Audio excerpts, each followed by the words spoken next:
What's up, guys? Today I want to talk to y'all about fight experience versus gym experience and why both are important, but why oftentimes fight experience can be more important than gym experience, especially at the high levels.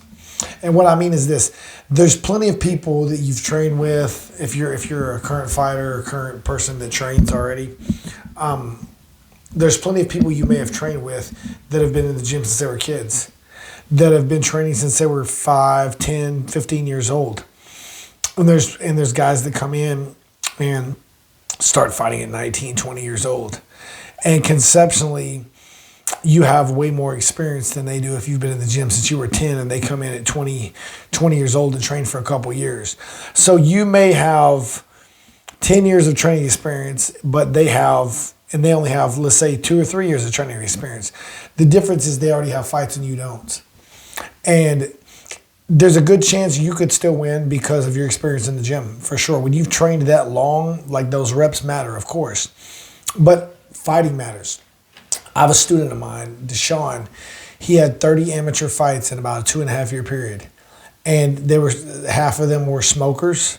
They were kickboxing smokers, where you show up to a gym or a location, multiple gyms show up, and you basically spar each other in front of an audience, and it simulates a fight.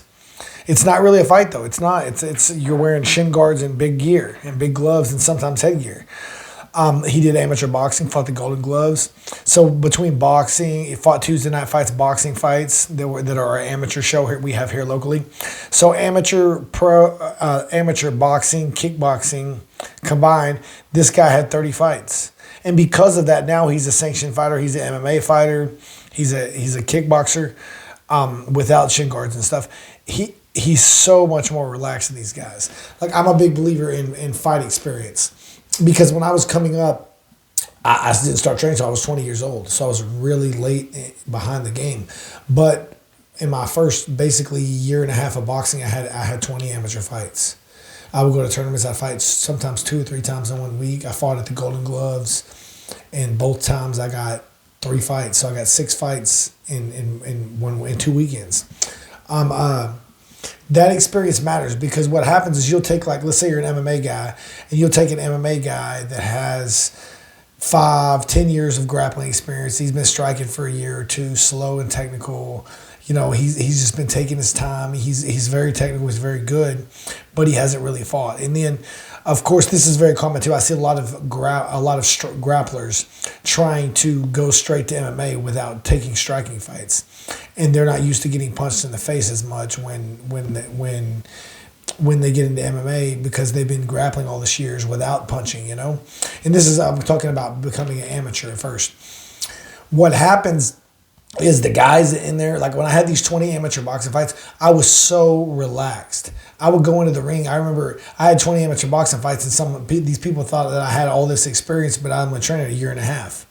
So what happened is I go in there and I would fight guys that had 5 years of jiu-jitsu, and I'd only been training jiu-jitsu for 6 months, and I would beat them. I wouldn't beat them on the ground, but I would avoid the ground and I would beat them. And I was so relaxed, and they would get nervous. They would have adrenaline dumps. Like, that ring time matters. Ring time, if you can fight as much as possible as an amateur, but you have to stay healthy with it. That's the hard part. And also, it's depending on your defense. Are you taking fights and taking no damage? Or are you taking fights and you're getting hurt?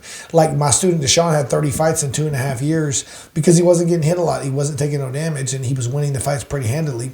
So I moved him accordingly. If he was having wars out there, then I would space him out, make him wait every 3 or 4 months to take a fight. But ring time matters, guys. Why do you think someone like Alex Pereira or Israel Adesanya, they're so relaxed in there? They're so relaxed. They have 80 professional kickboxing fights before they came to MMA. They have a lot of ring time, guys. They have a lot of ring time, and they're used to the nerves. They're used to walking out. They're used to people trying to punch them. Grappling tournaments help too. Going to a grappling tournament can help with the nerves as well. You still get nervous going to a grappling tournament. You're still competing against someone you don't know in an area, an environment you don't know and you're not comfortable with. But at the same time, striking is better in my opinion. Like, I think every fighter who wants to turn pro in MMA should have a minimum of 10 amateur boxing and kickboxing fights combined. smokers. They don't all have to be sanctioned fights, but like a lot of these coaches here locally, they let these people fight 2 smokers, and then they're so eager to turn them into a sanctioned fighter so they can go to these big shows. It's really more about the coach than it is the fighter. But ring time matters, guys. So something to think about as you're coming up, or if you're coaching someone, or someone coming up, they need to get quite a bit of experience. They need to get quite a bit of experience in the ring, so they're used to walking out, they're used to the crowd being there, they're used to being nervous. They get over the adrenaline dumps, because you're going to have them at first regard. Most people have adrenaline dumps at first when they fight. They'll fight 3 1 minute or 2 minute rounds, and they're completely exhausted and gassed out, and they think they're out of shape. Really, they're just nervous. This is part of the process. But the more times you do it, the less nervous you are, right? So ring time matters, guys. So take as many fights as you can. Obviously, make sure that you're working defense and you're not taking a bunch of damage. But take as many fights as you can when you first start, once your coach approves it, obviously, because later on, that will pay off big time. Like I said, when you come to a gym and the grappler, when you come to a fight and you have 15, 20 amateur boxing and kickboxing fights, and the grappler only has a few jiu-jitsu tournaments. I mean, he may be a higher belt than you, but he has no ring time. That matters, guys. It matters a lot. They're going to be more nervous. They're going to get tired faster. That's what adrenaline dumps do to you.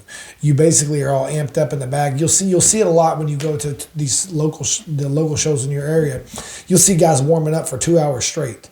They're walking around, they're pacing, they're nervous, they don't know how to relax because they're inexperienced. I mean, I did this, we all do this, but that causes adrenaline dumps. So all of that gets washed out in the amateurs if you have enough fights. And then as you turn pro, I mean, every fight you're nervous, guys, no matter if you've been fighting for 20 years or 2 years, but it gets less and less, and you're able to deal with it, and the pace is not as bad. So definitely, I would suggest taking quite a few boxing and kickboxing fights, smokers, Golden Gloves, USA Boxing, whatever's in your area, local fights at the bar where they box each other, whatever. It's all you're getting is experience walking to a cage or a ring, people watching you, playing your music, the whole feel of a fight without taking the damage of a fight because you're wearing big gear. So something to think about, guys. Get as many fights as you can. Take as little damage as you possibly can. Work your defense. If you have any questions, any subjects you'd like me to go over, just let me know. Leave in the comments. If you're looking for a new gym or a guide to finding a gym near you, get my book, The Ultimate Guide to Choosing Your Martial Arts School and Instructor. Link is in the description below. Thank you, guys.